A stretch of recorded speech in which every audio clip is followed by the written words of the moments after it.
Isang babae from Mindanao, mga kapatid, na while nagtutok ako sa mga tao, bigla lang siyang nagagalit sa akin. Tumayo at tinutukan ako. Alam mo ba, Darwin? Ikaw ang gusto ko makaharap.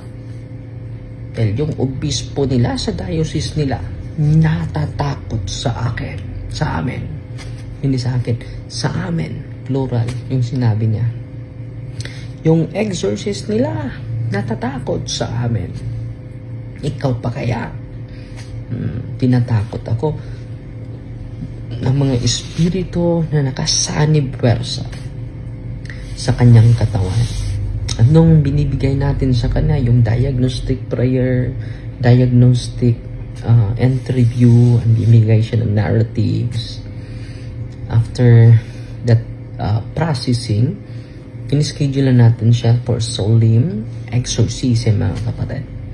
Ano nangyari, mga kapatid? Yung mga demonyo nagsasalita naman sa kanyang katawan.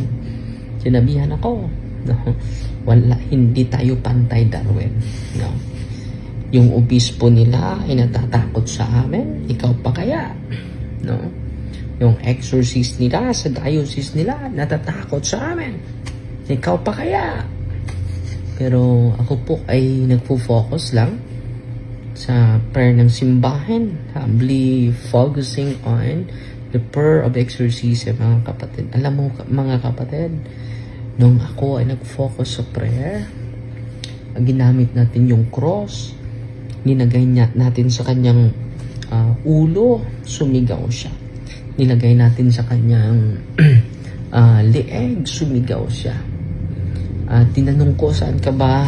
Where do you put the cursed object in her body? Dito, banda sa tiyan niya.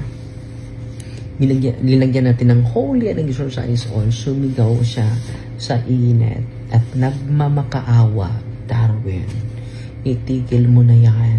Nakatira kami sa mga kahoy sa paligid ng kanilang bahay. Hindi lang sa mga kahoy, nandun din kami sa bahay niya. At marami pang mga revelation yung demonyo, mga kapatid. At malaki na yung improvement niya ngayon at patuloy pa tayong sumasama sa kanila. Lalong-lalo na sa biktima, sa pamilya. Dahil hindi madali yun, walang magic po. At sinamahan natin sila buong puso at sakripisyo sa team natin at sa ministry ni St. Michael, the Archangel Healing Deliverance Exorcism Ministry of Diocese of Tagbilaran.